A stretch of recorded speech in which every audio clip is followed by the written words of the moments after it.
ਦਸਮ ਗ੍ਰੰਥ ਦੀ ਕੋਈ ਪ੍ਰਮਾਣਿਤ ਬੀੜ ਨਹੀਂ ਪਹਿਲਾਂ ਸਾਨੂੰ ਮੰਨ ਲੈਣਾ ਚਾਹੀਦਾ। ਦੋ ਧਿਰਾਵਾਂ ਨੇ। ਇੱਕ ਧਿਰ ਉਹ ਹੈ ਜਿਹੜੀ ਕਹਿੰਦੀ ਹੈ ਕਿ ਦਸਮ ਗ੍ਰੰਥ ਵਿੱਚ ਜੋ ਲਿਖਿਆ ਆ ਉਹ ਸਾਰੀ ਦੀ ਸਾਰੀ ਕੰਜਰ ਬਾਣੀ ਹੈ। ਕੁਝ ਬਾਣੀਆਂ ਨੇ ਜਿਹੜੀਆਂ ਅਸੀਂ ਦੀਵਾਨ ਵਿੱਚ ਪਬਲਿਕ ਵਿੱਚ ਨਹੀਂ ਪੜ੍ਹ ਸਕਦੇ, ਖਾਸ ਕਰਕੇ ਚਿੱਤਰੋਪਖਿਆਨ ਨੇ ਜਿਹੜੇ ਉਹ ਇਸ ਤਰ੍ਹਾਂ ਦੀਆਂ ਬਾਣੀਆਂ ਜਿਹੜੀਆਂ ਅਸੀਂ ਪਬਲਿਕ 'ਚ ਜਾਂ ਔਰਤਾਂ ਦੇ ਸਾਹਮਣੇ ਵੀ ਨਹੀਂ ਪੜ੍ਹ ਸਕਦੇ। ਕਿ ਕੀ ਗੁਰੂ ਗ੍ਰੰਥ ਸਾਹਿਬ ਦੇ ਬਰਾਬਰ ਦਾ ਦਰਜਾ ਦਿੱਤਾ ਜਾ ਸਕਦਾ ਦਸਮ ਗ੍ਰੰਥ? ਜਦੋਂ ਗੁਰਪੁਰਬ ਹੁੰਦਾ ਆ ਤੇ ਸਾਰੇ ਗੁਰਪੁਰਬ ਉਸ ਗੁਰੂ ਗੋਬਿੰਦ ਸਿੰਘ ਜੀ ਦੇ ਗੁਰਪੁਰਬ ਵੇਲੇ ਉਸ ਗ੍ਰੰਥ ਵਿੱਚੋਂ ਖਾਸ ਕਰਕੇ ਉਸ ਰਚਨਾ ਜਿਹੜੀ ਬਚਿੱਤਰ ਨਾਟਕ ਰਚਨਾ ਹੈ ਉਹਦਾ ਕੀਰਤਨ ਵੀ ਕੀਤਾ ਜਾਂਦਾ। ਲੇਕਿਨ ਜਦੋਂ ਸਾਡੇ ਇੱਕ ਅਕਾਲ ਤਖ਼ਤ ਸਾਹਿਬ ਦੇ ਜਥੇਦਾਰ ਨੇ ਉਸੇ ਕਥਾ ਤੇ ਕਹਿਤਾ ਕਿ ਸਿੱਖ ਲਵ ਕੁਸ਼ ਦੀ ਔਲਾਦ ਨੇ, ਕਿਉਂਕਿ ਉਹਦੇ ਵਿੱਚ ਤਾਂ ਲਿਖਿਆ ਹੋਇਆ ਬਚਿੱਤਰ ਨਾਟਕ ਵਿੱਚ ਹੀ ਕਥਾ ਲਿਖੀ ਹੈ, ਤੇ ਬਚਿੱਤਰ ਨਾਟਕ ਦੇ ਲਿਖੇ ਤੇ ਸਿੱਖ ਨੇ ਉਸ ਜਥੇਦਾਰ ਦੇ ਖਿਲਾਫ ਜਿਹੜਾ ਆ ਇੱਕ ਪ੍ਰਤੀਕਰਮ ਛੇੜ ਦਿੱਤਾ। ਉਹਨੂੰ ਜਿਹੜਾ ਆ ਆਪਣੇ ਅਹੁਦੇ ਤੋਂ ਹੱਥ ਧੋਣੇ ਪਏ। ਸਿਧਾਂਤਕ ਤੌਰ 'ਤੇ ਜੇ ਅਸੀਂ ਗੱਲ ਕਰ ਲਈਏ ਕਿ ਉਹਦੇ ਵਿੱਚ ਦਸਮ ਗ੍ਰੰਥ ਦਾ ਨਾਮ ਬਚਿੱਤਰ ਨਾਟਕ ਵੀ ਰਿਹਾ। ਬਚਿੱਤਰ ਨਾਟਕ ਦੇ ਆਧਾਰ 'ਤੇ ਸਾਡਾ ਇੱਕ ਬਹੁਤ ਵੱਡਾ ਸਥਾਨ ਹੇਮਕੁੰਟ ਸਾਹਿਬ ਹੋਂਦ 'ਚ ਆਇਆ। ਵੀਰ ਕਹਿੰਦੇ ਆ ਕਿ ਗੁਰੂ ਸਾਹਿਬ ਜੀ ਦੀ ਬਿਲਕੁਲ ਬਾਣੀ ਨਹੀਂ, ਕੰਜਰ ਬਾਣੀ ਹੈ, ਤੇ ਅਰਦਾਸ ਤੋਂ ਬਿਨਾਂ ਤਾਂ ਉਹਨਾਂ ਦਾ ਵੀ ਨਹੀਂ ਚੱਲ ਸਕਦਾ। ਅਰਦਾਸ ਦੀ ਪਹਿਲੀ ਪੌੜੀ ਤਾਂ ਉਹ ਵੀ ਇਹੀ ਕਰਦੇ ਆ। ਤੇ 52 ਕਵੀਆਂ ਨੇ ਵੀ ਕੁਛ ਤਾਂ ਲਿਖਿਆ ਹੀ ਹੈ ਨਾ। ਗੁਰੂ ਸਾਹਿਬ ਨੇ ਉਹਨਾਂ ਤੋਂ ਲੇਬਰ ਤਾਂ ਕਰਾਈ ਨਹੀਂ। ਉੱਥੇ ਵੀ ਪੌਂਟਾ ਸਾਹਿਬ ਦੀ ਕੋਈ ਯਮਨਾ ਤੇ ਉਹਨਾਂ ਨੇ ਕੋਈ ਪ੍ਰੋਜੈਕਟ ਛੇੜਿਆ ਹੋਇਆ ਸੀਗਾ। 52 ਕਵੀਆਂ ਤੋਂ ਕੋਈ ਲਿਟਰੇਚਰ ਹੀ ਲਿਖਾ ਰਹੇ ਸੀਗੇ। ਤੇ ਬਹੁਤ ਸਾਰੇ ਵਿਦਵਾਨਾਂ ਦਾ ਖਿਆਲ ਇਹ ਹੈ ਕਿ ਉਹ ਜਿਹੜਾ ਲਿਟਰੇਚਰ ਸੀ ਉਹ ਹਿੰਦੂ ਮਿਥਿਆਲੋਜੀ ਦੇ ਜਿਹੜੇ ਗ੍ਰੰਥ ਨੇ ਉਹਨਾਂ ਦਾ ਪੰਜਾਬੀ ਅਨੁਵਾਦ 52 ਕਵੀਆਂ ਤੋਂ ਕਰਾ ਰਹੇ ਸੀਗੇ, ਜਿਹਦੇ ਵਿੱਚ 24 ਅਵਤਾਰ ਆਉਂਦੇ ਆ, ਕ੍ਰਿਸ਼ਨ ਅਵਤਾਰ, ਰਾਮ ਅਵਤਾਰ, ਹੋਰ ਇਸ ਤਰ੍ਹਾਂ ਦੇ ਸਾਰੇ ਆਉਂਦੇ ਆ। ਤੇ ਉਹਨਾਂ ਗ੍ਰੰਥਾਂ ਦੀ ਜਿਹੜੀ ਬਾਣੀ ਹੈ ਉਹ ਗੁਰੂ ਗ੍ਰੰਥ ਸਾਹਿਬ ਜੀ ਦੀ ਬਾਣੀ ਦੇ ਨਾਲ ਉਸ ਤਰ੍ਹਾਂ ਮੇਲ ਵੀ ਨਹੀਂ ਖਾਂਦੀ। ਅਕਾਲ ਤਖ਼ਤ ਵੱਲੋਂ ਸਮੇਂ-ਸਮੇਂ ਤੇ ਪਾਬੰਦੀ ਲਾ ਦਿੱਤੀ ਜਾਂਦੀ ਹੈ ਤੇ ਪਾਬੰਦੀ ਦਾ ਇੱਕ ਬਹੁਤ ਮਾੜਾ ਅਸਰ ਹੁੰਦਾ ਹੈ। ਪਾਬੰਦੀ ਜਦੋਂ ਲਾਉਂਦੇ ਆ ਇਹਦੀ ਖੋਜ ਤੇ ਇਹਦੇ ਤੇ ਵਰਕ ਤੇ, ਤਾਂ ਪਾਬੰਦੀ ਦਾ ਮਤਲਬ ਇਹ ਹੁੰਦਾ ਕਿ ਜਿਨ੍ਹਾਂ ਨੇ ਇਹਦੇ ਉਲਟ ਲਿਖਣਾ ਉਹ ਨਾ ਲਿਖਣ, ਹੱਕ ਵਾਲੇ ਲਿਖੀ ਜਾਣ। ਜੇ ਸਟੇਟਸ ਕੋ ਹੈ ਤਾਂ ਦੋਨਾਂ ਤੇ ਹੋਣਾ ਚਾਹੀਦਾ ਹੈ, ਜਿਹੜੇ ਉਹਦੇ ਹੱਕ 'ਚ ਵੀ ਤੇ ਉਹਦੇ ਉਲਟ 'ਚ ਵੀ ਲਿਖਣ ਵਾਲਿਆਂ ਤੇ ਪਾਬੰਦੀ ਹੋਣੀ ਚਾਹੀਦੀ। ਪਰ ਇੱਦਾਂ ਨਹੀਂ ਹੁੰਦਾ। ਅਸੀਂ ਇਹਦੇ ਕਿਤਾਬਾਂ ਹੱਕ 'ਚ ਲਿਖੀ ਜਾਂਦੇ ਆ, ਉਲਟ ਵਾਲਿਆਂ ਤੇ ਉਹ ਜਿਹੜਾ ਹੁਕਮਨਾਮਾ ਲਾਗੂ ਹੋ ਜਾਂਦਾ। ਦੁਨੀਆ ਦੇਖ ਰਹੇ ਸਾਰੇ ਦਰਸ਼ਕਾਂ ਦਾ ਸਵਾਗਤ ਹੈ। ਗੁਰੂਆਂ ਦੀ ਬਾਣੀ ਸਾਨੂੰ ਜੀਵਨ ਜਾਚ ਸਿਖਾਉਂਦੀ ਹੈ। ਅਸੀਂ ਗੁਰੂਆਂ ਦੀ ਬਾਣੀ ਪੜ੍ਹ ਕੇ ਬਹੁਤ ਕੁਝ ਸਿੱਖ ਸਕਦੇ ਹਾਂ। ਗੁਰੂ ਗੋਬਿੰਦ ਸਿੰਘ ਜੀ ਦੇ ਜੀਵਨ ਤੋਂ, ਉਹਨਾਂ ਦੀ ਬਾਣੀ ਤੋਂ ਵੀ ਅਸੀਂ ਬਹੁਤ ਪ੍ਰੇਰਨਾ ਲੈਂਦੇ ਹਾਂ।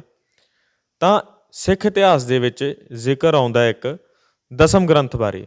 ਦਸਮ ਗ੍ਰੰਥ ਦਾ ਅਸੀਂ ਨਾਮ ਸਾਰਿਆਂ ਨੇ ਸੁਣਿਆ। ਆਮ ਇਹ ਧਾਰਨਾ ਹੈ ਕਿ ਦਸਮ ਗ੍ਰੰਥ ਗੁਰੂ ਗੋਬਿੰਦ ਸਿੰਘ ਜੀ ਵੱਲੋਂ ਲਿਖਿਆ ਗਿਆ, ਪਰ ਇਹਦੇ ਵਿੱਚ ਜੋ ਰਚਨਾਵਾਂ ਨੇ, ਜੋ ਬਾਣੀ ਹੈ, ਉਹਦੇ ਬਾਰੇ ਸਿੱਖ ਵਿਦਵਾਨਾਂ ਦੇ ਵਿੱਚ ਕੁਝ ਮਤਭੇਦ ਵੀ ਨੇ। ਕੁਝ ਦਾ ਇਹ ਕਹਿਣਾ ਕਿ ਸਾਰਾ ਦਾ ਸਾਰਾ ਦਸਮ ਗ੍ਰੰਥ ਉਹ 10ਵੇਂ ਪਾਤਸ਼ਾਹ ਵੱਲੋਂ ਲਿਖਿਆ ਗਿਆ, ਤੇ ਕੁਝ ਦਾ ਇਹ ਮੰਨਣਾ ਕਿ ਉਸ ਦੇ ਕੁਝ ਅੰਸ਼ ਜਿਹੜੇ ਨੇ ਉਹ 10ਵੇਂ ਪਾਤਸ਼ਾਹ ਵੱਲੋਂ ਨਹੀਂ ਲਿਖੇ ਗਏ। ਇਹ ਸਾਰੇ ਬਾਰੇ ਸਿੱਖ ਜਗਤ ਦੇ ਵਿੱਚ ਚਰਚਾ ਹੁੰਦੀ ਰਹਿੰਦੀ ਆ। ਆਪਾਂ ਇਸ ਬਾਰੇ ਗੱਲਬਾਤ ਕਰਾਂਗੇ। ਸਾਡੇ ਨਾਲ ਸਰਦਾਰ ਖੁਸ਼ਹਾਲ ਸਿੰਘ ਜੀ ਨੇ, ਕੇਂਦਰੀ ਸਿੰਘ ਸਭਾ ਤੋਂ। ਖੁਸ਼ਹਾਲ ਸਿੰਘ ਜੀ, ਸਵਾਗਤ ਹੈ ਜੀ ਬਹੁਤ ਬਹੁਤ। ਵਾਹਿਗੁਰੂ ਖਾਲਸਾ ਵਾਹਿਗੁਰੂ ਫਤਿਹ ਜੀ। ਜੀ, ਆਪਾਂ ਦਸਮ ਗ੍ਰੰਥ ਬਾਰੇ ਅੱਜ ਇੱਕ ਚਰਚਾ ਕਰਨ ਦੀ ਕੋਸ਼ਿਸ਼ ਕਰਾਂਗੇ। ਸਭ ਤੋਂ ਪਹਿਲਾਂ ਤਾਂ ਇਹਦੇ ਕੰਟੈਂਟ ਬਾਰੇ ਗੱਲ ਕਰ ਲੈਂਦੇ ਹਾਂ। ਦਸਮ ਗ੍ਰੰਥ ਦੇ ਵਿੱਚ ਕਿਹੜੀਆਂ-ਕਿਹੜੀਆਂ ਬਾਣੀਆਂ ਤੇ ਕਿਹੜੀਆਂ-ਕਿਹੜੀਆਂ ਰਚਨਾਵਾਂ ਨੇ? ਦਸਮ ਗ੍ਰੰਥ ਦੇ ਕੰਟੈਂਟ ਤੋਂ ਪਹਿਲਾਂ ਸਾਨੂੰ ਜਿਹਦੇ ਪਿਛੋਕੜ 'ਚ ਦੇਖਣਾ ਪਏਗਾ, ਕਿਉਂਕਿ ਜਿਸ ਤਰੀਕੇ ਨਾਲ ਅੱਜ ਅਸੀਂ ਗੱਲ ਕਰ ਰਹੇ ਹਾਂ ਦਸਮ ਗ੍ਰੰਥ ਦੀ, ਇਹ ਗੱਲ ਬਹੁਤ ਨਵੀਂ ਹੈ। ਇਹ 19ਵੀਂ ਸਦੀ ਦੀ ਗੱਲ ਹੈਗੀ, 20ਵੀਂ ਸਦੀ ਦੇ ਸ਼ੁਰੂਆਤ ਦੇ ਵਿੱਚ।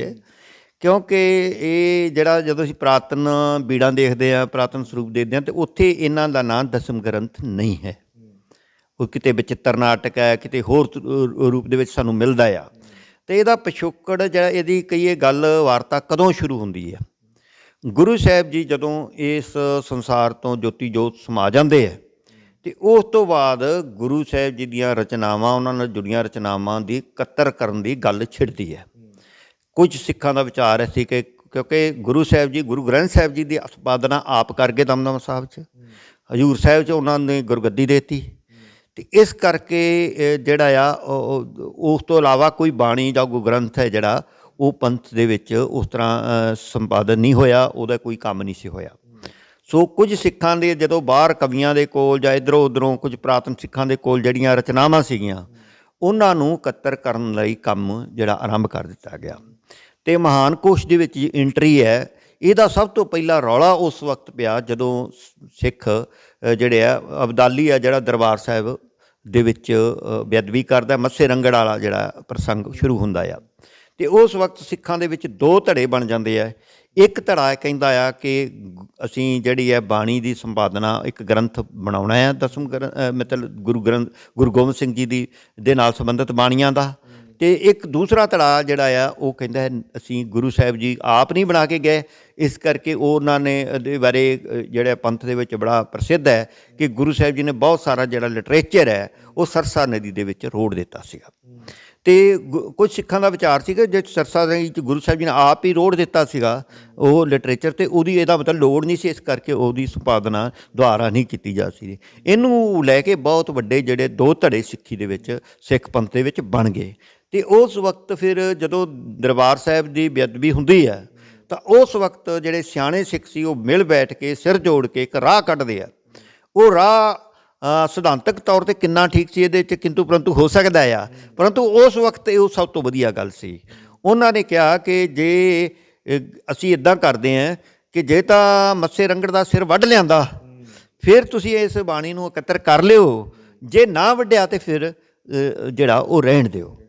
ਅਤੇ ਲੇਕਿਨ ਪ੍ਰਮਾਤਮਾ ਦਾ ਭਾਣਾ ਸਾਰਾ ਕੁਛ ਉਹਦੇ ਭਾਣੇ 'ਚ ਹੁੰਦਾ ਆ, ਅਤੇ ਉਹ ਮੱਸੇ ਰੰਗੜ ਦਾ ਸਿਰ ਜਿਹੜੇ ਸਿੱਖ ਵੱਢ ਕੇ ਲੈ ਗਏ।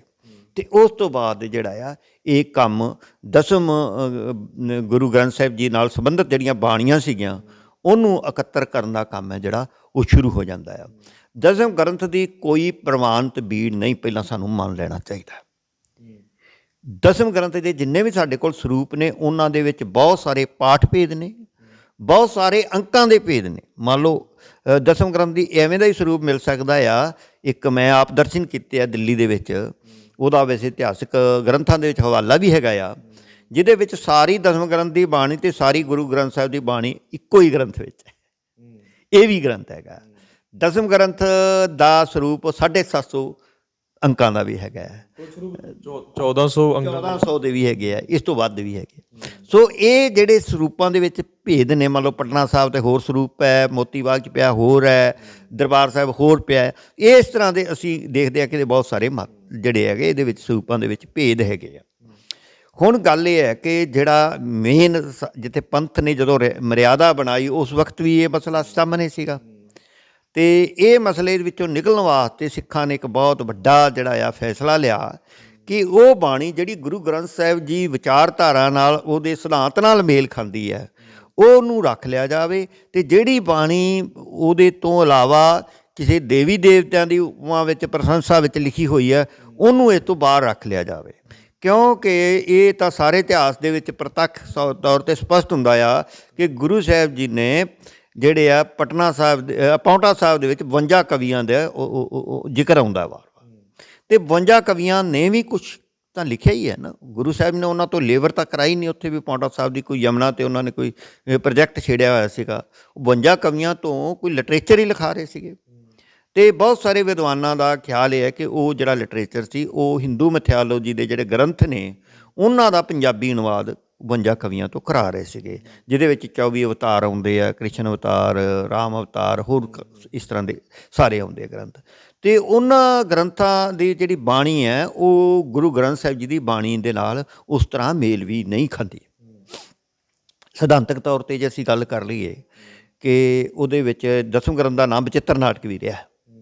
ਬਚਿੱਤਰ ਨਾਟਕ ਦੇ ਆਧਾਰ 'ਤੇ ਸਾਡਾ ਇੱਕ ਬਹੁਤ ਵੱਡਾ ਸਥਾਨ ਹੇਮਕੁੰਟ ਸਾਹਿਬ ਹੋਂਦ 'ਚ ਆਇਆ, ਕਿਉਂਕਿ ਉਹਦੇ 'ਚ ਸਭ ਜਿਸ ਤਰ੍ਹਾਂ ਦੀਆਂ ਦਿਸ਼ਾਵਾਂ ਦੱਸੀਆਂ, ਜਿਸ ਤਰ੍ਹਾਂ ਦੀ ਲੋਕੇਸ਼ਨ ਦੱਸੀ ਸੀਗੀ, ਉਹ ਲੋਕੇਸ਼ਨ ਸਿੱਖ ਵਿਦਵਾਨਾਂ ਨੂੰ ਇਹ ਲੱਗੀ ਕਿ ਹੇਮਕੁੰਟ ਸਾਹਿਬ ਦੀ ਹੈਗੀ ਹੈ, ਉੱਤਰਾਂਚਲ ਦੇ ਵਿੱਚ ਹੈ ਜਿਹੜਾ, ਅਤੇ ਉੱਥੇ ਜਿਹੜਾ ਦਸਮ ਗ੍ਰੰਥ ਉਹ ਜਿਹੜਾ ਹੇਮਕੁੰਟ ਸਾਹਿਬ ਹੁੰਦਾ ਆ। ਹੁਣ ਬਚਿੱਤਰ ਨਾਟਕ ਜਿਹੜਾ ਆ ਉਹ ਜਿਹੜਾ ਆ ਦਸਮ ਗ੍ਰੰਥ ਦਾ ਬੜਾ ਵੱਡਾ ਅੰਗ ਹੈ, ਉਹਦੇ ਨਾਂ 'ਤੇ ਬਹੁਤ ਹੈ। ਅਤੇ ਗੁਰੂ ਜਦੋਂ ਗੁਰਪੁਰਬ ਹੁੰਦਾ ਆ ਅਤੇ ਸਾਰੇ ਗੁਰਪੁਰਬ ਉਸ ਗੁਰੂ ਗੋਬਿੰਦ ਸਿੰਘ ਜੀ ਦੇ ਗੁਰਪੁਰਬ ਵੇਲੇ ਉਸ ਗ੍ਰੰਥ ਵਿੱਚੋਂ ਖਾਸ ਕਰਕੇ ਉਸ ਰਚਨਾ ਜਿਹੜੀ ਬਚਿੱਤਰ ਨਾਟਕ ਰਚਨਾ ਹੈ ਉਹਦਾ ਕੀਰਤਨ ਵੀ ਕੀਤਾ ਜਾਂਦਾ। ਲੇਕਿਨ ਜਦੋਂ ਸਾਡੇ ਇੱਕ ਅਕਾਲ ਤਖ਼ਤ ਸਾਹਿਬ ਦੇ ਜਥੇਦਾਰ ਨੇ ਉਸੇ ਕਥਾ 'ਤੇ ਕਹਿ ਤਾ ਕਿ ਸਿੱਖ ਲਵ ਕੁਸ਼ ਦੀ ਔਲਾਦ ਨੇ, ਕਿਉਂਕਿ ਉਹਦੇ ਵਿੱਚ ਤਾਂ ਲਿਖਿਆ ਹੋਇਆ ਬਚਿੱਤਰ ਨਾਟਕ ਵਿੱਚ ਹੀ ਕਥਾ ਲਿਖੀ ਹੈ, ਤੇ ਬਚਿੱਤਰ ਨਾਟਕ ਦੇ ਲਿਖੇ ਤੇ ਸਿੱਖ ਨੇ ਉਸ ਜਥੇਦਾਰ ਦੇ ਖਿਲਾਫ ਜਿਹੜਾ ਆ ਇੱਕ ਪ੍ਰਤੀਕਰਮ ਛੇੜ ਦਿੱਤਾ, ਉਹਨੂੰ ਜਿਹੜਾ ਆ ਆਪਣੇ ਅਹੁਦੇ ਤੋਂ ਹੱਥ ਧੋਣੇ ਪਏ। ਮਤਲਬ ਲਿਖਿਆ ਤਾਂ ਗ੍ਰੰਥ ਦੇ ਵਿੱਚ ਹੀ ਹੈਗਾ ਆ, ਲੇਕਿਨ ਸਾਡੀ ਆਮ ਜਿਹੜਾ ਸਿੱਖ ਪੰਥ ਹੈ ਉਹ ਉਸ ਤਰ੍ਹਾਂ ਉਹਦੇ ਇਤਿਹਾਸ ਤੋਂ ਵਾਕਫ ਨਹੀਂ ਹੈ, ਜਾਣੂ ਨਹੀਂ ਹੈ। ਸੋ ਇਸੇ ਕਰਕੇ ਬਚਿੱਤਰ ਨਾਟਕ ਦੇ ਵਿੱਚ ਜਿਹੜਾ ਹੋਰ ਵੀ ਕਈ ਇਸ਼ੂ ਨੇ। ਇੱਕ ਗੁਰੂ ਸਾਹਿਬ ਜੀ ਸ਼ਹੀਦੀਆਂ ਦੇ ਇਸ਼ੂ ਹੈ, ਸਿੱਖ ਇਤਿਹਾਸ ਦੇ ਨਾਲ ਗੁਰੂਆਂ ਦੇ ਜਿਹੜੇ ਇਨਫੋਰਮੇਸ਼ਨ ਆ ਉਹਦਾ ਇਸ਼ੂ ਨੇ। ਉਹਦੇ 'ਚ ਕਈ ਕਿਸਮ ਦੀ ਗਲਤ ਇਨਫੋਰਮੇਸ਼ਨ ਵੀ ਲੱਗਦਾ। ਉਹਦੇ ਵਿੱਚ ਰਾਮਾਨੰਦ ਬਾਰੇ ਲਿਖਿਆ ਹੈ ਕਿ ਪ੍ਰਭ ਕੀ ਕਿਰਿਆ ਕਿਸੀ ਨਾ ਵਿਚਾਰੀ, ਤਾਂ ਰਾਮਾਨੰਦ ਦਾ ਗੁਰੂ ਗ੍ਰੰਥ ਸਾਹਿਬ ਜੀ ਬਾਣੀ ਵੀ ਦਰਜ ਹੈ। ਜੇ ਮਤਲਬ ਉਹ ਰਾਮਾਨੰਦ ਭਗਤ ਹੈ, 15 ਭਗਤਾਂ ਦੇ ਵਿੱਚੋਂ ਭਗਤ ਹੈ, ਅਤੇ ਬਚਿੱਤਰ ਨਾਟਕ ਦੇ ਕਰਤਾ ਜਿਹੜੇ ਜੇ ਗੁਰੂ ਗੋਬਿੰਦ ਸਿੰਘ ਜੀ ਨੇ, ਤਾਂ ਇਹ ਤਾਂ ਹੋਏ ਜਿਹੜੇ ਉਹਨਾਂ ਨੇ ਆਪਣੇ ਗ੍ਰੰਥ ਸੰਪਾਦਨ ਕਰਾਇਆ, ਤਾਂ ਉਹਨਾਂ ਨੇ ਉਹ ਜਿਹੜਾ ਰਾਮਾਨੰਦ ਦੀ ਬਾਣੀ ਗੁਰੂ ਗ੍ਰੰਥ ਸਾਹਿਬ 'ਚ ਪੜ੍ਹੀ ਨਹੀਂ, ਇਸ ਤਰ੍ਹਾਂ ਗੱਲ ਨਹੀਂ ਹੈਗੀ। ਤਾਂ ਉਹ ਇਹ ਇਸ਼ੂ ਹੈਗੇ ਆ ਪੰਥ ਦੇ ਵਿੱਚ। ਜਿਹੜਾ ਚੰਡੀ ਦੀ ਵਾਰ ਉਹਦੀ ਮੇਨ ਰਚਨਾ ਹੈਗੀ ਆ, ਬੜੀ ਪੜ੍ਹਾਈ ਜਾਂਦੀ ਹੈ, ਸਿੱਖ ਵਿਦਵਾਨਾਂ ਨੇ ਉਹਦੀ ਸਟੀਕ ਵੀ ਕੀਤੀ ਹੈ, ਲੇਕਿਨ ਉਹਦੇ ਵਿੱਚ ਵੀ ਜਿਹੜਾ ਆ ਕਈ ਸਿਧਾਂਤਕ ਪੱਖ ਨੇ। ਜਿਹੜਾ ਅਕਾਲ ਪੁਰਖ ਦਾ ਸਰੂਪ ਹੈ ਉਹਨੂੰ ਲੈ ਕੇ, ਕਿਉਂਕਿ ਸਿੱਖਾਂ ਦਾ ਜਿਹੜਾ ਮੂਲ ਮੰਤਰ ਹੈ ਉਹ ਇਸ ਗੱਲ 'ਤੇ ਮਤਲਬ ਹਾਮੀ ਭਰਦਾ ਕਿ ਅਕਾਲ ਪੁਰਖ ਹੈ ਜਿਹੜਾ ਉਹ ਕਦੀ ਕਿਸੇ ਸਰੂਪ 'ਚ ਨਹੀਂ ਆ ਸਕਦਾ। ਦਸਮ ਗ੍ਰੰਥ ਵਿੱਚ ਵੀ ਇਹ ਗੱਲ ਆਉਂਦੀ ਹੈਗੀ ਹੈ ਕਿ ਜੋ ਉਹ ਮਤਲਬ ਜਿਹੜਾ ਮੈਨੂੰ ਕਹਿੰਦਾ, ਗੁਰੂ ਸਾਹਿਬ ਜੀ ਕਹਿੰਦੇ ਜਿਹੜਾ ਮੈਨੂੰ ਕਹਿੰਦਾ ਕਿ ਜੁਨੀ ਆਏ, ਉਹ ਮਤਲਬ ਬੰਦਾ ਜਿਹੜਾ ਆ ਉਹ ਨਰਕ ਕੁੰਡ 'ਚ ਪਏਗਾ, ਉਹਦਾ ਮਤਲਬ। ਲੇਕਿਨ ਉਹ ਜਿਹੜੀ ਆ ਜਿਹੜੀ ਦੁਰਗਾ ਹੈ ਉਹ ਤਾਂ ਜੁਨੀ ਵਿੱਚ ਹੈ, ਉਹ ਤਾਂ ਜੁਨੀ 'ਚ ਆ ਕੇ ਲੜ ਰਹੀ ਹੈ ਨਾ। ਸੋ ਇਸ ਕਿਸਮ ਦੇ ਕਈ ਇਸ਼ੂ ਨੇ ਜਿਹੜੇ ਸਾਡੇ ਹੈ। ਪਰੰਤੂ ਇਸ ਵਕਤ ਭਾਈ ਸਾਹਿਬ ਜੀ ਦੋ ਧਿਰਾਵਾਂ ਨੇ। ਇੱਕ ਧਿਰ ਉਹ ਹੈ ਜਿਹੜੀ ਕਹਿੰਦੀ ਹੈ ਕਿ ਦਸਮ ਗ੍ਰੰਥ ਵਿੱਚ ਜੋ ਲਿਖਿਆ ਆ ਉਹ ਸਾਰੀ ਦੀ ਸਾਰੀ ਕੰਜਰ ਬਾਣੀ ਹੈ, ਉਹ ਗਲਤ ਹੈ। ਮੈਨੂੰ ਲੱਗਦਾ ਕਿ ਇਹ ਜਿਹੜਾ ਪੱਖ ਹੈ ਇਹ ਵੀ ਠੀਕ ਨਹੀਂ ਹੈਗਾ, ਇਹ ਗਲਤ ਹੈ। ਦੂਸਰਾ ਪੱਖ ਇਹ ਹੈ ਕਿ ਜੋ ਵੀ ਦਸਮ ਗ੍ਰੰਥ 'ਚ ਹੈਗਾ ਉਹ ਸਾਰਾ ਗੁਰੂ ਸਾਹਿਬ ਜੀ ਦਾ ਲਿਖਿਆ ਹੋਇਆ, ਇਹ ਵੀ ਪੱਖ ਓਨਾ ਹੀ ਗਲਤ ਹੈ। ਤਾਂ ਫਿਰ ਕੀ ਸਿੱਖ ਵਿਦਵਾਨਾਂ ਵੱਲੋਂ ਇਹ ਖੋਜ ਕੀਤੀ ਗਈ ਹੈ ਕਿ ਅਸੀਂ ਸਪਸ਼ਟ ਤੌਰ 'ਤੇ ਕਹਿ ਸਕਦੇ ਹਾਂ ਕਿ ਦਸਮ ਗ੍ਰੰਥ ਵਿੱਚ ਦਰਜ ਇਹ ਬਾਣੀ ਜਾਂ ਕੁਝ ਇਹ ਹਿੱਸੇ ਉਹ ਤੁਸੀਂ ਦੱਸ ਸਕਦੇ ਹੋ ਕਿ ਉਹ ਗੁਰੂ ਸਾਹਿਬ ਵੱਲੋਂ ਲਿਖੇ ਹੋਏ ਨੇ, ਉਹ ਗੁਰੂ ਗੋਬਿੰਦ ਸਿੰਘ ਜੀ ਵੱਲੋਂ ਲਿਖੇ ਹੋਏ ਨੇ? ਬਿਲਕੁਲ ਜੀ। ਜਿਹੜੇ ਅਸੀਂ ਜਾਪ ਸਾਹਿਬ ਦੀ ਬਾਣੀ ਦਾ ਉਚਾਰਨ ਕਰਦੇ ਹਾਂ ਰੋਜ਼, ਅਸੀਂ ਚੌਪੀ ਦਾ ਉਚਾਰਨ ਕਰਦੇ ਹਾਂ। ਸਾਡੇ ਨਿਤਨੇਮ ਦੀਆਂ ਬਾਣੀਆਂ ਦੇ ਵਿੱਚ, ਅੰਮ੍ਰਿਤ ਦੀਆਂ ਬਾਣੀਆਂ ਵਿੱਚ 3 ਬਾਣੀਆਂ ਜਿਹੜੀਆਂ ਨੇ, ਸਵਈਏ ਨੇ, ਅਕਾਲ ਉਸਤਤ ਹੈ, ਇਹ ਸਾਰਾ ਜਿਹੜਾ ਹੈ ਜਿਹੜੇ ਇਹਨਾਂ ਬਾਰੇ ਪੰਥ ਦੇ ਜਿਹੜੇ ਵਿਦਵਾਨ ਨੇ ਇਤਿਹਾਸ ਦੇ ਵਿੱਚ ਇਹਨਾਂ ਨੂੰ ਗੁਰੂ ਸਾਹਿਬ ਦੀ ਰਚਨਾ ਮੰਨ ਕੇ ਹੀ ਸਾਰਾ ਇਤਿਹਾਸ ਦੇ ਵਿੱਚ ਵੀ ਇਹਨਾਂ ਦਾ ਜ਼ਿਕਰ ਆਉਂਦਾ, ਸਾਰਾ ਕੁਝ ਹੈਗਾ। ਲੇਕਿਨ ਕੁਝ ਬਾਣੀਆਂ ਨੇ ਜਿਹੜੀਆਂ ਅਸੀਂ ਦੀਵਾਨ ਵਿੱਚ ਪਬਲਿਕ ਵਿੱਚ ਨਹੀਂ ਪੜ੍ਹ ਸਕਦੇ, ਖਾਸ ਕਰਕੇ ਚਿੱਤਰੋਪਖਿਆਨ ਨੇ ਜਿਹੜੇ ਉਹ ਇਸ ਤਰ੍ਹਾਂ ਦੀਆਂ ਬਾਣੀਆਂ ਜਿਹੜੀਆਂ ਅਸੀਂ ਪਬਲਿਕ 'ਚ ਜਾਂ ਔਰਤਾਂ ਦੇ ਸਾਹਮਣੇ ਵੀ ਨਹੀਂ ਪੜ੍ਹ ਸਕਦੇ। ਅਤੇ ਇਹਦਾ ਮਤਲਬ ਕਿ ਗੁਰੂ ਸਾਹਿਬ ਜੀ ਦੀਆਂ ਤਾਂ ਨਹੀਂ ਹੋ ਸਕਦੀਆਂ, ਉਹ ਕਿਸੇ ਗ੍ਰੰਥ ਦਾ ਅਨੁਵਾਦ ਹੋ ਸਕਦਾ ਹੈ, ਕਿਸੇ ਪਾਸੋਂ ਹੋਰ ਆਈਆਂ ਨੇ। ਅਤੇ ਉਹ ਬਾਣੀਆਂ ਜਿਹੜੀਆਂ ਨੇ ਉਹਨਾਂ ਨੂੰ ਜਿਹੜੇ ਲੋਕ ਇਹ ਕਹਿੰਦੇ ਕਿ ਇਹ ਵੀ ਗੁਰੂ ਸਾਹਿਬ ਜੀ ਦੀਆਂ ਲਿਖੀਆਂ ਹੋਈਆਂ ਨੇ, ਉਹ ਕਿਉਂਕਿ ਉਹਨਾਂ ਦੇ ਵਿੱਚ ਜਿਸ ਤਰ੍ਹਾਂ ਔਰਤਾਂ ਦੇ ਖਿਲਾਫ ਹੈਗੇ ਆ, ਉਹਦੇ ਵਿੱਚ ਨਸ਼ਿਆਂ ਨੂੰ ਉਤਸ਼ਾਹਿਤ ਕੀਤਾ ਗਿਆ ਆ, ਇਹ ਸਾਰੀਆਂ ਚੀਜ਼ਾਂ ਜਿਹੜੀਆਂ ਨੇ ਅੱਜ ਦੇ ਦੌਰ ਦੇ ਵਿੱਚ ਤੁਸੀਂ ਜਿਹੜਾ ਆ ਉਹਨਾਂ ਦੀ ਵਿਆਖਿਆ ਕਰਨ ਵੇਲੇ ਤੁਹਾਨੂੰ ਬਹੁਤ ਧਿਆਨ ਰੱਖਣਾ ਪਏਗਾ। ਜਿਵੇਂ ਆਪਾਂ ਗੱਲ ਕਰ ਰਹੇ ਸੀਗੇ ਗੁਰੂ ਸਾਹਿਬ ਦੇ ਦਰਬਾਰ ਦੇ ਵਿੱਚ 52 ਕਵੀ ਸੀਗੇ, ਉਹਨਾਂ ਨੂੰ ਗੁਰੂ ਸਾਹਿਬ ਵੱਲੋਂ ਹੁਕਮ ਸੀ ਕਿ ਤੁਸੀਂ ਕੁਝ ਲਿਟਰੇਚਰ ਲਿਖੋ ਜਾਂ ਫਿਰ ਹਿੰਦੂ ਮੈਥੋਲੋਜੀ ਬਾਰੇ ਉਲੱਥਾ ਕਰੋ। ਤਾਂ ਕਈ ਵਾਰ ਇਹ ਵੀ ਹੁੰਦਾ ਕਿ ਗੁਰੂ ਗੋਬਿੰਦ ਸਿੰਘ ਜੀ ਨੂੰ ਦੁਰਗਾ ਦਾ, ਮਾਂ ਦੁਰਗਾ ਦਾ ਜਾਂ ਹੋਰ ਹਿੰਦੂ ਮੈਥੋਲੋਜੀ ਵਿੱਚ ਜੋ ਕਿਰਦਾਰ ਆਉਂਦੇ ਨੇ ਉਹਨਾਂ ਦਾ ਭਗਤ ਵਿਖਾਇਆ ਜਾਂਦਾ। ਕੀ ਗੁਰੂ ਗੋਬਿੰਦ ਸਿੰਘ ਜੀ ਹਿੰਦੂ ਮੈਥੋਲੋਜੀ ਦੇ ਕਿਰਦਾਰਾਂ ਦੇ ਭਗਤ ਸਨ ਜਾਂ ਨਹੀਂ? ਬਿਲਕੁਲ ਨਹੀਂ ਜੀ। ਵੇਖੋ ਜੀ, ਜੇ ਸਿੰਬੋਲਿਕ ਤੌਰ 'ਤੇ ਤਾਂ ਗੁਰੂ ਗ੍ਰੰਥ ਸਾਹਿਬ ਦੇ ਵਿੱਚ ਵੀ ਕਈ ਕ੍ਰਿਸ਼ਨ, ਰਾਮ, ਜਿਹੜੇ ਹਿੰਦੂ ਮੈਥੋਲੋਜੀ ਦੇ ਦੇਵੀ ਦੇਵਤੇ ਨੇ ਉਹਨਾਂ ਦਾ ਜ਼ਿਕਰ ਆਉਂਦਾ ਆ, ਪਰ ਉਹਨਾਂ ਨੂੰ ਇਸ਼ਟ ਦੇ ਰੂਪ ਵਿੱਚ ਨਹੀਂ। ਉਹਦੇ ਵਿੱਚ ਰਾਮ ਨੂੰ ਬਹੁਤ ਗੁਰੂ ਗ੍ਰੰਥ ਸਾਹਿਬ ਦੇ ਵਿੱਚ ਰਾਮ ਨੂੰ ਬੜਾ ਪੋਜ਼ੀਟਿਵ ਵੀ ਵਰਤਿਆ ਗਿਆ ਆ, ਲੇਕਿਨ ਜਿੱਥੇ ਰਾਮ ਦਸ਼ਰਥ ਦਾ ਬੇਟੇ ਰਾਮ ਦੀ ਆਉਂਦੀ ਗੱਲ, ਉੱਥੇ ਉਹਦੀਆਂ ਕਮਜ਼ੋਰੀਆਂ ਵੀ ਜਿਹੜੀਆਂ ਨੇ ਉਹਦੇ ਵਿੱਚ ਬਕਾਇਦਾ ਲਿਖੀਆਂ ਹੋਈਆਂ ਗੁਰੂ ਗ੍ਰੰਥ ਸਾਹਿਬ ਦੇ ਵਿੱਚ। ਅਤੇ ਇਹ ਇਸੇ ਤਰ੍ਹਾਂ ਕ੍ਰਿਸ਼ਨ ਸਦਾ ਅਵਤਾਰੀ ਰੁੱਧਾ ਕੌਣ ਜਗਤ ਕੋ, ਜਦ ਕ੍ਰਿਸ਼ਨ ਵਿਅਕਤੀ ਦੀ ਗੱਲ ਆਉਂਦੀ ਹੈ, ਇੱਕ ਰਾਜੇ ਦੀ ਗੱਲ ਆਉਂਦੀ ਹੈ, ਉੱਥੇ ਗੁਰੂ ਸਾਹਿਬ ਜੀ ਵੱਖਰੀ ਤਰ੍ਹਾਂ ਬਿਆਨ ਕਰਦੇ ਆ। ਜਿੱਥੇ ਉਹਨੂੰ ਅਕਾਲ ਪੁਰਖ ਦੇ ਰੂਪ ਵਿੱਚ ਪੂਜਦੇ ਕਹਿੰਦੇ ਹੈਗੇ ਆ, ਉਹਦੀ ਉਸਤਤ ਕਰਦੇ ਆ, ਕ੍ਰਿਸ਼ਨ ਚਰਾਵਤ ਗਊਆ ਰੇ, ਜਾਂ ਉਹ ਜਿਹੜਾ ਹੈਗਾ ਉਹਨੂੰ ਪੋਜ਼ੀਟਿਵ ਵੀ ਲਿਆ ਗਿਆ, ਉਹ ਸਿੰਬੋਲਿਕ ਰੂਪ ਦੇ ਵਿੱਚ ਉਹਨਾਂ ਨੂੰ ਲਿਆ ਗਿਆ ਆ। ਲੇਕਿਨ ਜਿਹੜਾ ਅਸੀਂ ਕਹੀਏ ਦੁਰਗਾ ਦੀ, ਸਾਡੇ ਵੀ ਕੁਛ ਜਿਹੜੇ ਵੱਡੇ ਪ੍ਰਚਾਰਕ ਨੇ ਉਹ ਦੁਰਗਾ ਦੀ ਕਥਾ ਵੀ ਪਿੱਛੇ ਕੀਤੀ, ਉਹਨਾਂ ਨੇ ਉਹਦਾ ਬਹੁਤ ਵਿਵਾਦ ਵੀ ਹੋਇਆ ਸਾਡੇ ਪੰਥ ਦੇ ਵਿੱਚ ਕਿ ਉਹ ਦੁਰਗਾ ਦੀ ਵਾਰ ਨੂੰ ਕੁਝ ਜਿਹੜੇ ਸਿੱਖ ਵਿਦਵਾਨਾਂ ਨੇ ਇਹ ਕੋਸ਼ਿਸ਼ ਕੀਤੀ ਹੈ ਕਿ ਉਹ ਦੁਰਗਾ ਦੀ ਵਾਰ ਅਕਾਲ ਪੁਰਖ ਦੀ ਵਾਰ ਹੈ। ਇਹਦੇ ਨਾਲ ਇਸ ਤਰ੍ਹਾਂ ਵਿਆਖਿਆ ਕਰਨ, ਭਾਈ ਕਾਹਨ ਸਿੰਘ ਨਾਭਾ ਦਾ ਵੀ ਵਿਆਖਿਆ ਹੈਗੀ ਆ, ਹੋਰ ਵੀ ਹੈਗੀ ਆ। ਸੋ ਉਹ ਇੱਕ ਕਿਉਂਕਿ ਜਦੋਂ ਇੱਕ ਸਾਡੇ ਸਾਹਮਣੇ ਵੱਡੀ ਗੱਲ ਇਹ ਹੈ ਕਿ ਅਸੀਂ ਜਦੋਂ ਅਰਦਾਸ ਕਰਦੇ, ਹਰੇਕ ਸਿੱਖ ਅਰਦਾਸ ਕਰਦਾ ਹੈ, ਉਹ ਅਰਦਾਸ ਸ੍ਰੀ ਭਗਉਤੀ ਜੀ ਵਾਰ ਤੋਂ ਹੁੰਦੀ ਹੈ, ਅਤੇ ਉਹ ਜਿਹੜੀ ਵਾਰ ਦੀ ਪਹਿਲੀ ਪੌੜੀ ਹੈ ਉਹ ਰੋਜ਼ ਸਿੱਖ ਦੀ ਅਰਦਾਸ ਦੀ ਰੋਜ਼ ਦੀ ਹਿੱਸਾ ਬਣ ਗਿਆ, ਨਿਤਨੇਮ ਦਾ ਹਿੱਸਾ ਬਣ ਗਈ ਆ। ਉਹ ਸਿੱਖ ਜੰਮੇ, ਉਹ ਸਿੱਖ ਵਿਆਹ ਹੋਵੇ, ਸਿੱਖ ਮਰੇ, ਉੱਥੇ ਉਹ ਅਰਦਾਸ ਤਾਂ ਹੋਣੀ ਹੈ। ਅਤੇ ਅਰਦਾਸ ਦੀ ਪਹਿਲੀ ਪੌੜੀ ਆ ਜਿਹੜੀ ਉਹ ਉਹਦੇ ਵਿੱਚ ਜਿਹੜਾ ਜ਼ਿਕਰ ਆਉਂਦਾ ਹੈਗਾ ਆ। ਸੋ ਇਹ ਇੱਕ ਜਿਹੜੇ ਵੀਰ ਕਹਿੰਦੇ ਆ ਕਿ ਗੁਰੂ ਸਾਹਿਬ ਜੀ ਬਿਲਕੁਲ ਬਾਣੀ ਨਹੀਂ, ਕੰਜਰ ਬਾਣੀ ਹੈ, ਅਤੇ ਅਰਦਾਸ ਤੋਂ ਬਿਨਾਂ ਤਾਂ ਉਹਨਾਂ ਦਾ ਵੀ ਨਹੀਂ ਚੱਲ ਸਕਦਾ। ਅਰਦਾਸ ਦੀ ਪਹਿਲੀ ਪੌੜੀ ਤਾਂ ਉਹ ਵੀ ਇਹੀ ਕਰਦੇ ਆ। ਸੋ ਇਹ ਬੜਾ ਜਿਹੜਾ ਆ ਮਸਲਾ, ਗੰਭੀਰ ਮਸਲਾ ਆ। ਇਹਦੇ ਵਿੱਚ ਮਤਲਬ ਕਿ ਮਨੁੱਖ ਦੇ ਜਿਹੜੇ ਸਿਰਫ ਐਜੂਕੇਸ਼ਨ ਤੱਕ ਸੀਮਿਤ ਨਹੀਂ ਜਾਂ ਗਿਆਨ ਤੱਕ ਸੀਮਿਤ ਨਹੀਂ, ਇਹਦੇ ਵਿੱਚ ਸਾਡਾ ਬਹੁਤ ਸੱਭਿਆਚਾਰ, ਵਿਰਾਸਤ, ਬਹੁਤ ਕੁਛ ਪਿਆ ਆ ਜਿਹਦੇ ਬਾਰੇ ਪੰਥ ਨੂੰ ਜਿਹੜਾ ਆ। ਪਰ ਇਹਦੇ ਨਾਲ ਹੀ ਇੱਕ ਹੋਰ ਵਾਕਿਆ ਹੈਗਾ ਆ, ਅਕਾਲ ਤਖਤ ਵੱਲੋਂ ਸਮੇਂ-ਸਮੇਂ 'ਤੇ ਪਾਬੰਦੀ ਲਾ ਦਿੱਤੀ ਜਾਂਦੀ ਹੈ ਇਹਦੇ 'ਤੇ ਪਾਬੰਦੀ ਦਾ ਇੱਕ ਬਹੁਤ ਮਾੜਾ ਅਸਰ ਹੁੰਦਾ ਆ। ਪਾਬੰਦੀ ਜਦੋਂ ਲਾਉਂਦੇ ਆ ਇਹਦੀ ਖੋਜ 'ਤੇ, ਇਹਦੇ 'ਤੇ ਵਰਕ 'ਤੇ, ਤਾਂ ਪਾਬੰਦੀ ਦਾ ਮਤਲਬ ਇਹ ਹੁੰਦਾ ਕਿ ਜਿਨ੍ਹਾਂ ਨੇ ਇਹਦੇ ਉਲਟ ਲਿਖਣਾ ਉਹ ਨਾ ਲਿਖਣ, ਹੱਕ ਵਾਲੇ ਲਿਖੀ ਜਾਣ। ਜੇ ਸਟੇਟਸ ਕੋ ਹੈ ਤਾਂ ਦੋਨਾਂ 'ਤੇ ਹੋਣਾ ਚਾਹੀਦਾ, ਜਿਹੜੇ ਉਹਦੇ ਹੱਕ 'ਚ ਵੀ ਅਤੇ ਉਹਦੇ ਉਲਟ 'ਚ ਵੀ ਲਿਖਣ ਵਾਲਿਆਂ 'ਤੇ ਪਾਬੰਦੀ ਹੋਣੀ ਚਾਹੀਦੀ। ਪਰ ਇੱਦਾਂ ਨਹੀਂ ਹੁੰਦਾ। ਅਸੀਂ ਇਹਦੇ ਕਿਤਾਬਾਂ ਹੱਕ 'ਚ ਲਿਖੀ ਜਾਂਦੇ ਆ, ਉਲਟ ਵਾਲਿਆਂ 'ਤੇ ਉਹ ਜਿਹੜਾ ਹੁਕਮਨਾਮਾ ਲਾਗੂ ਹੋ ਜਾਂਦਾ ਆ। ਸੋ ਇਸ ਕਰਕੇ ਸਾਡੇ ਜਿਹੜੇ ਪਹਿਲਾਂ, ਕਿਉਂਕਿ ਪਹਿਲਾਂ ਸ਼੍ਰੋਮਣੀ ਕਮੇਟੀ ਨੇ ਵੀ ਕੁਝ ਐਵੇਂ ਦੀਆਂ ਛਾਪੀਆਂ ਹੋਈਆਂ ਜਿਨ੍ਹਾਂ ਦੇ ਵਿੱਚ ਦਸਮ ਗ੍ਰੰਥ ਦੇ ਬਾਰੇ ਜਿਹੜਾ ਸਿੱਖ ਮਿਸ਼ਨਰੀ ਕਾਲਜ ਦਾ ਤੁਸੀਂ ਜ਼ਿਕਰ ਕਰ ਰਹੇ ਹੋ, ਉਹਨਾਂ ਨੇ ਵੀ ਇੱਕ ਪੈਂਪਲੇਟ ਲਿਖਿਆ ਹੈ ਕਿ ਜਿਹੜਾ ਸ਼੍ਰੋਮਣੀ ਗੁਰਦੁਆਰਾ ਪ੍ਰਬੰਧਕ ਕਮੇਟੀ ਦਾ ਮਿਸ਼ਨਰੀ ਕਾਲਜ ਹੈ, ਉਹਦੇ ਜਿਹੜੇ ਹੈੱਡ ਸੀਗੇ, ਮੁਖੀ ਸੀ ਪ੍ਰਿੰਸੀਪਲ ਹਰਭਜਨ ਸਿੰਘ, ਸਿੱਖ ਵਿਦਵਾਨ ਨੇ, ਉਹਦੀਆਂ ਕਿਤਾਬਾਂ ਬਹੁਤ ਚੱਲਦੀਆਂ ਨੇ। ਉਹਨਾਂ ਨੇ ਦਸਮ ਗ੍ਰੰਥ ਬਾਰੇ ਵੀ ਆਪਣਾ ਇੱਕ ਕਿਤਾਬਚਾ ਲਿਖਿਆ ਹੋਇਆ, ਜਿਹਨੂੰ ਤੁਸੀਂ ਸ਼੍ਰੋਮਣੀ ਉਹਨਾਂ ਨੇ ਵੀ ਛਾਪਿਆ ਹੋਇਆ। ਸੋ ਉਹਦੇ ਵਿੱਚ ਜਿਹੜਾ ਆ ਉਹਨਾਂ ਨੇ ਵੀ ਆਪਣਾ ਇੱਕ ਪੱਖ ਦੱਸਿਆ ਹੈਗਾ ਕਿ ਆਹ ਬਾਣੀਆਂ ਜਿਹੜੀਆਂ ਨੇ ਗੁਰੂ ਸਾਹਿਬ ਜੀ ਦੀਆਂ ਹੈਗੀਆਂ, ਆਹ ਬਾਣੀਆਂ ਨਹੀਂ ਹੋ ਸਕਦੀਆਂ, ਕਿਉਂਕਿ ਉਹ ਬਾਣੀਆਂ ਜਿਹੜੀਆਂ ਬਾਣੀਆਂ ਨੂੰ ਤੁਸੀਂ ਸੰਗਤ 'ਚ ਬੈਠ ਕੇ ਨਹੀਂ ਵਿਚਾਰ ਸਕਦੇ, ਉਹ ਗੁਰੂ ਸਾਹਿਬ ਜੀ ਦੀਆਂ ਹੋ ਨਹੀਂ ਸਕਦੀਆਂ। ਇਹ ਨਹੀਂ ਕਿ ਉਹ ਕੁਛ ਕਹਿੰਦੇ ਵੀ ਉਹਨਾਂ 'ਚ ਗੁਰੂ ਸਾਹਿਬ ਜੀ ਨੇ ਮਤਲਬ ਜਿੱਥੇ ਸਿੰਬੋਲਿਕ ਗੁਰੂ ਗ੍ਰੰਥ ਸਾਹਿਬ 'ਚ ਵੀ ਇਵੇਂ ਦੀ ਬਾਣੀ ਹੈ, ਫਰੀਦ ਦੀ ਬਾਣੀ ਹੈਗੀ ਹੈ, ਅੱਜ ਨਾ ਸੁੱਤੀ ਕੰਤ ਸਿਉ ਅੰਗ ਮੁੜੇ ਮੁੜ ਜਾਏ, ਇਸ ਤਰ੍ਹਾਂ ਦੀਆਂ ਗੱਲਾਂ ਆਉਂਦੀਆਂ, ਉੱਥੇ ਵੀ ਆਉਂਦੀਆਂ। ਪਤੀ ਪਤਨੀ ਸਗੋਂ ਸਾਰੀ ਅਕਾਲ ਪੁਰਖ ਉੱਤੇ ਪਤੀ ਹੈ ਅਤੇ ਜੀਵ ਇਸਤਰੀ ਪਤਨੀ ਹੈ, ਅਤੇ ਉਹਦੇ ਜਿਹੜੇ ਸੰਬੰਧ ਹੁੰਦੇ ਆ ਉਹਨਾਂ ਦੇ ਸਿੰਬੋਲਿਕ ਵਰਣਨ ਗੁਰਬਾਣੀ 'ਚ ਵੀ ਆਉਂਦਾ ਆ। ਪਰ ਉਹਦੀ ਇੱਕ ਭਾਸ਼ਾ ਸਾਹਿਤਕ ਭਾਸ਼ਾ ਹੁੰਦੀ ਆ, ਉਹਦੀ ਅਸ਼ਲੀਲ ਭਾਸ਼ਾ ਨਹੀਂ ਹੋ ਸਕਦੀ। ਔਰ ਜਿਹੜੇ ਸਾਡੇ ਚਰਿਤਰੋਪਖਿਆਨ ਨੇ, ਜਿਨ੍ਹਾਂ ਨੇ ਪਾਠ ਕੀਤਾ ਆ, ਜਿਨ੍ਹਾਂ ਨੂੰ ਪਤਾ ਹੈ ਕਿ ਉਹ ਬਹੁਤ ਅਸ਼ਲੀਲ ਹੈਗੇ ਆ, ਜਿਹੜੀ ਅਸੀਂ ਆਪਣੀਆਂ ਧੀਆਂ ਭੈਣਾਂ ਦੇ ਸਾਹਮਣੇ ਨਹੀਂ ਜਿਹੜਾ ਆ ਪੜ੍ਹ ਸਕਦੇ।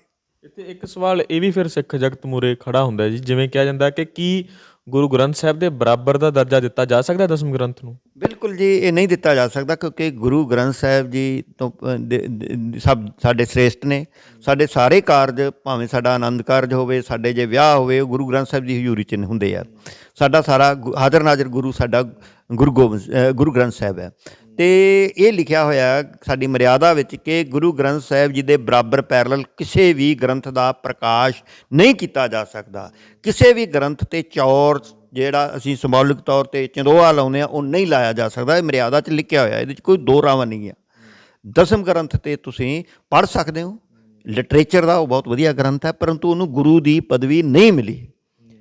ਚੌਰ ਸ਼ਬਦ ਦਾ ਜਿਹੜਾ ਤਖਤ ਦਾ ਮਾਲਕ ਹੈ ਉਹ ਗੁਰੂ ਗ੍ਰੰਥ ਸਾਹਿਬ ਹੈਗਾ ਆ। ਉਹ ਗੁਰੂ ਗ੍ਰੰਥ ਸਾਹਿਬ ਜੀ ਨੂੰ ਮਿਲੀ ਹੈ ਗੱਦੀ, ਅਤੇ ਉਹਦੇ ਬਰਾਬਰ ਜਿਸ ਤਰ੍ਹਾਂ ਅਸੀਂ ਪ੍ਰਕਾਸ਼ ਕਰਦੇ ਹਾਂ, ਰੌਲਾ ਵੀ ਤਾਂ ਹੀ ਪਿਆ ਆ ਪੰਥ ਦੇ ਵਿੱਚ ਵੱਡੇ ਪੱਧਰ 'ਤੇ, ਜਦੋਂ ਕੁਛ ਧਿਰਾਂ ਨੇ ਉਹਨੂੰ ਪ੍ਰਕਾਸ਼ ਕਰਨਾ ਸ਼ੁਰੂ ਕਰ ਦਿੱਤਾ। ਤੁਸੀਂ ਦੇਖਿਆ ਹੋਗਾ ਸਾਡੇ ਦੋ ਤਖਤ ਨੇ, ਤਖਤ ਪਟਨਾ ਸਾਹਿਬ ਅਤੇ ਉਹ ਤਖਤ ਹਜ਼ੂਰ ਸਾਹਿਬ, ਉੱਥੇ ਇਹਨਾਂ ਦਾ ਪਾਠ ਹੈ ਕਾਫੀ ਸਮੇਂ ਤੋਂ ਹੋ ਰਿਹਾ, ਪ੍ਰਕਾਸ਼ ਹੋ ਰਿਹਾ, ਪਾਠ ਹੋ ਰਿਹਾ, ਅਖੰਡ ਪਾਠ ਹੋ ਰਿਹਾ। ਸੋ ਉਹ ਪੰਥ ਦੀ ਜਿਹੜੀ ਪ੍ਰਵਾਨਿਤ ਰਹਿਤ ਮਰਿਆਦਾ ਆ, ਉਸ ਅਨੁਸਾਰ ਨਹੀਂ ਹੈਗਾ। ਉਹਦੇ 'ਚ ਲਿਖਿਆ ਹੋਇਆ ਆ ਕਿ ਇਹਦਾ ਪਾਠ ਹੈ ਜਿਹੜਾ ਗੁਰੂ ਗ੍ਰੰਥ ਸਾਹਿਬ ਤੋਂ ਇਲਾਵਾ ਕਿਸੇ ਵੀ ਗ੍ਰੰਥ ਦਾ ਜਿਹੜਾ ਪ੍ਰਕਾਸ਼ ਇਸ ਤਰ੍ਹਾਂ ਨਹੀਂ ਕੀਤਾ ਜਾ ਸਕਦਾ, ਇਸ ਤਰ੍ਹਾਂ ਨਾ ਉਹਦੇ ਪੈਰਲਲ ਗੁਰੂ ਗ੍ਰੰਥ ਸਾਹਿਬ ਦੇ ਰੱਖ ਕੇ ਨਹੀਂ ਕੀਤਾ ਜਾ ਸਕਦਾ। ਇਹ ਸਾਰਾ ਕੁਛ ਹੈਗਾ, ਇਹਦੇ 'ਚ ਪੰਥ ਨੇ ਬਹੁਤ ਪਹਿਲਾਂ ਫੈਸਲਾ ਕੀਤਾ ਹੋਇਆ। ਮੈਨੂੰ ਲੱਗਦਾ ਉਹੀ ਫੈਸਲਾ ਦਰੁਸਤ ਹੈ। ਜਿੰਨਾ ਚਿਰ ਪੰਥ ਕੋਈ ਫਿਰ ਜੋੜ ਕੇ ਦੁਬਾਰਾ ਕੋਈ ਫੈਸਲਾ ਨਹੀਂ ਕਰਦਾ ਹੈਗਾ, ਉਹਨਾਂ ਚਿਰ ਇਹਦੇ 'ਤੇ ਵਿਵਾਦ ਨਹੀਂ ਹੋਣਾ ਚਾਹੀਦਾ। ਅੱਛਾ, ਇੱਕ ਸਵਾਲ ਇੱਕ ਇੱਥੇ ਹੋਰ ਵੀ ਆਉਂਦਾ ਜੀ, ਜੇਕਰ ਇਸ ਤਰੀਕੇ ਦੀਆਂ ਰਚਨਾਵਾਂ ਨੇ ਦਸਮ ਗ੍ਰੰਥ ਦੇ ਵਿੱਚ, ਕੀ ਲੱਗਦਾ ਕਿ ਉਹ ਸਾਰਾ ਕੁਝ ਜੇ ਮਿਸ਼ਰਣ ਹੋਇਆ, ਜੇ ਰਲਗੱਡ ਹੋਇਆ ਕੁਛ ਚੀਜ਼ਾਂ, ਉਹ ਕਿਸੇ ਸਾਜ਼ਿਸ਼ ਦੇ ਤਹਿਤ ਹੋਈਆਂ, ਜਾਂ ਫਿਰ ਉਹ ਇਤਿਹਾਸ ਦੇ ਵਿੱਚ, ਕਿਉਂਕਿ ਉਸ ਸਮੇਂ ਪ੍ਰਿੰਟਿੰਗ ਪ੍ਰੈਸ ਤਾਂ ਹੈ ਨਹੀਂ ਸੀ, ਉਹ ਜਦੋਂ ਹੱਥ ਲਿਖਤਾਂ ਜਾਂ ਜੋ ਵੀ ਕੁਝ ਮਿਲਿਆ ਉਹ ਰਲਗੱਡ ਤਾਂ ਹੋ ਗਿਆ, ਜਾਂ ਫਿਰ ਕਿਸੇ ਸਾਜ਼ਿਸ਼ ਤਹਿਤ ਹੋਇਆ? ਇਹ ਦੋਨੇ ਗੱਲਾਂ ਨੇ ਜੀ। ਵੇਖੋ ਇਹ ਜ਼ਿਆਦਾ ਜਿਹੜਾ ਰਲਗੰਡਾ ਹੈ ਇਹ 18ਵੀਂ ਸਦੀ 'ਚ ਆ ਕੇ ਹੁੰਦਾ ਆ, ਜਦੋਂ ਸਾਡਾ ਮਿਸਲਾਂ ਦਾ ਦੌਰ ਸਮਾਪਤ ਹੋਣੀ ਵਾਲੇ ਪਾਸੇ ਵੱਧਦਾ ਆ ਜਾਂ ਉਹਨਾਂ ਚੜ੍ਹਤ ਆਉਂਦੀ ਹੈ। ਉਸ ਵਕਤ ਸਿੱਖ ਜੰਗਲਾਂ 'ਚੋਂ ਆਏ ਹੈ। ਜਿਹੜਾ ਲਿਖਣ ਪੜ੍ਹਨ ਦਾ ਕੰਮ ਹੈ ਉਹ ਸਿੱਖਾਂ ਨੂੰ ਆਪਣੇ ਹੋਂਦ ਅਤੇ ਹਸਤੀ ਬਚਾਉਣ ਵਾਸਤੇ ਜੰਗਲਾਂ 'ਚ ਜਾਣਾ ਪੈਂਦਾ ਆ। ਅਤੇ ਉਹ ਜਿਹੜੇ ਪਿੱਛੇ ਨਿਰਮਲੇ ਅਤੇ ਉਹ ਲੋਕ ਜਿਹੜੇ ਸਿੱਖੀ ਦੇ ਵੀ ਨੇੜੇ ਆ ਅਤੇ ਹਿੰਦੂ ਮਤ ਦੇ ਵੀ ਨੇੜੇ ਆ, ਉਹ ਲੋਕ ਜਿਹੜੇ ਆ ਉਹ ਸਿੱਖ ਲਿਟਰੇਚਰ ਲਿਖ ਰਹੇ ਆ, ਉਹ ਸਿੱਖਾਂ ਦੇ ਗੁਰਦੁਆਰਿਆਂ ਦਾ ਸਾਂਭ ਸੰਭਾਲ ਕਰ ਰਹੇ ਆ, ਉਹ ਸਾਂਭ ਰਹੇ ਆ। ਅਤੇ ਉਸ ਵਕਤ ਜਦੋਂ ਸਿੱਖਾਂ ਨੂੰ ਇੱਥੇ ਆ ਕੇ ਬਹੁਤ ਵੱਡਾ ਰਾਜ ਸ਼ਾਸਨ ਮਿਲ ਜਾਂਦਾ ਆ, ਤਾਂ ਸਿੱਖ ਨੇ ਜਿਹੜੇ ਉਹ ਆਪਣੇ ਗੁਰੂ ਦੇ ਨਾਂ 'ਤੇ ਅੱਜ ਵੀ ਸਿੱਖ ਬਹੁਤ ਕੁਛ ਕਰਦਾ ਅਤੇ ਉਸ ਵਕਤ ਵੀ ਕਰਦੇ ਆ। ਉਹ ਜਿਹੜੇ ਵੀ ਉਹਨਾਂ ਨੂੰ ਗੁਰੂਆਂ ਦੀ ਲਿਖਤ ਮਿਲਦੀ ਆ ਉਹਨੂੰ ਉਹ ਇਨਾਮ ਦਿੰਦੇ ਆ। ਇਨਾਮ ਦੇਣ ਦਾ ਕੋਈ ਆਪ ਉਹ ਉਸ ਤਰ੍ਹਾਂ ਦੇ ਅਕੈਡਮਿਕ ਜਾਂ ਪੜ੍ਹੇ ਲਿਖੇ ਨਹੀਂ ਹੈਗੇ, ਉਹਨਾਂ ਦੀ ਪਿਛੋਕੜ ਨਹੀਂ ਹੈਗਾ ਸਿੱਖਾਂ ਦਾ, ਜਿਹੜੇ ਰਾਜੇ ਬਣ ਜਾਂਦੇ ਆ। ਅਤੇ ਉਹ ਫਿਰ ਕੀ ਕਰਦੇ ਆ, ਉਹ ਤੋਲ ਕੇ ਦਿੰਦੇ ਆ, ਉਹਦਾ ਜਿੰਨੇ ਉਹਦਾ ਭਾਰ ਵੇਟ ਕਰਦੇ ਆ ਅਤੇ ਉਹ ਵੇਟ ਵਧਾਉਣ ਵਾਸਤੇ ਫਿਰ ਜਿਹੜੀਆਂ ਰਚਨਾਵਾਂ ਸ਼ਾਮਿਲ ਹੁੰਦੀਆਂ ਇਹਦੇ 'ਚ। ਹਾਂਜੀ, ਕਿਉਂਕਿ ਤੁਸੀਂ ਦੇਖੋ ਨਾ ਗੁਰੂ ਗ੍ਰੰਥ ਸਾਹਿਬ, ਇਹ ਤਾਂ ਗੁਰੂ ਗ੍ਰੰਥ ਸਾਹਿਬ ਤੋਂ ਗੁਰਗੱਦੀ ਮਿਲੀ ਹੈ। ਗੁਰੂ ਗ੍ਰੰਥ ਸਾਹਿਬ ਜੀ ਦੇ ਬੀੜਾਂ ਵਿੱਚ ਹੀ ਕਿੰਨਾ ਕੁਛ ਸ਼ਾਮਿਲ ਹੈ। ਅਤੇ ਉਸ ਵਕਤ ਦਸਮ ਗ੍ਰੰਥ ਦੀ ਤਾਂ ਕੋਈ ਬੀੜ ਪ੍ਰਮਾਣਿਕ ਹੈ ਨਹੀਂ ਗੀ, ਉਹਦੇ 'ਚ ਤਾਂ ਕੋਈ ਪਾਬੰਦੀ ਨਹੀਂ ਗਈ, ਉਹਦੇ 'ਤੇ ਜੋ ਮਰਜ਼ੀ ਕਰ ਸਕਦਾ, ਲਿਖਿਆ ਜਾ ਸਕਦਾ।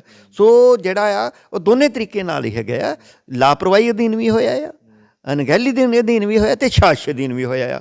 ਸੋ ਉਹਦੇ ਵਿੱਚ ਜਿਹੜਾ ਜ਼ਿਆਦਾ ਦਸਮ ਗ੍ਰੰਥ ਦੇ ਵਿੱਚ ਰਚਨਾਵਾਂ ਹੈਗੀਆਂ ਉਹ 18ਵੀਂ ਸਦੀ ਦੇ ਵਿੱਚ ਸਾਡੇ ਸਾਹਮਣੇ ਆਉਂਦੀਆਂ।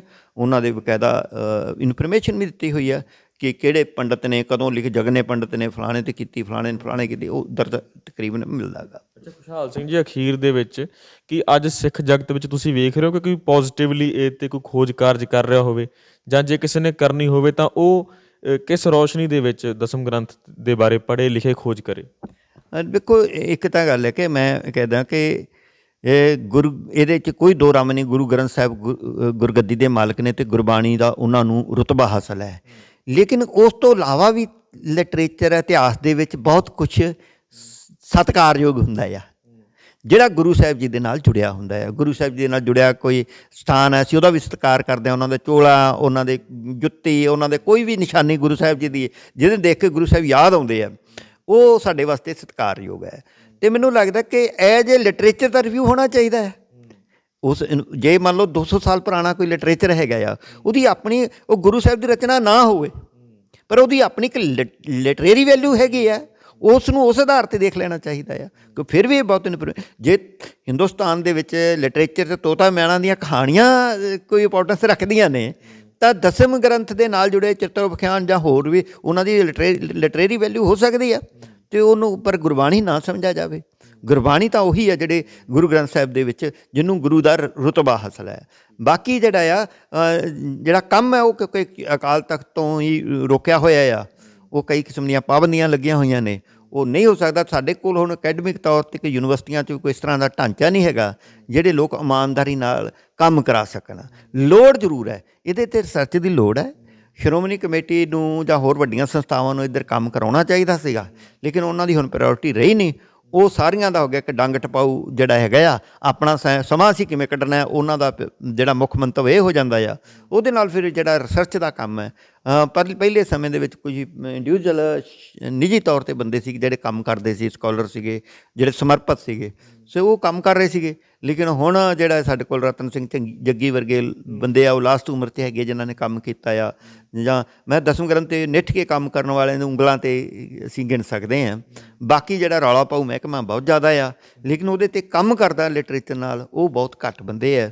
ਕੁਝ ਉਹਦੇ 'ਤੇ ਨੈਗੇਟਿਵ ਪੱਖ ਤੋਂ ਕੰਮ ਕਰ ਰਹੇ, ਕੋਈ ਪੋਜ਼ੀਟਿਵ ਤੋਂ ਕੰਮ ਕਰ ਰਹੇ। ਦੋਨੇ ਧਿਰਾਂ ਨੇ ਵਿਚਲੀ ਸਪੇਸ ਜਿਹੜੀ ਗ੍ਰੇ ਏਰੀਆ ਆ ਉਹ ਨਹੀਂ ਛੱਡਿਆ।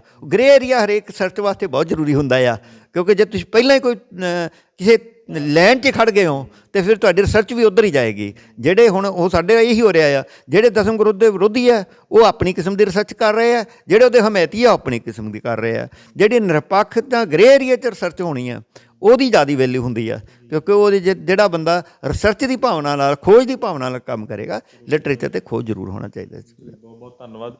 ਸੋ ਇਹ ਸਨ ਸਰਦਾਰ ਖੁਸ਼ਹਾਲ ਸਿੰਘ ਜੀ। ਕੇਂਦਰੀ ਸਿੰਘ ਸਭਾ ਤੋਂ ਆਪਾਂ ਗੱਲਬਾਤ ਕੀਤੀ ਹੈ ਦਸਮ ਗ੍ਰੰਥ ਬਾਰੇ।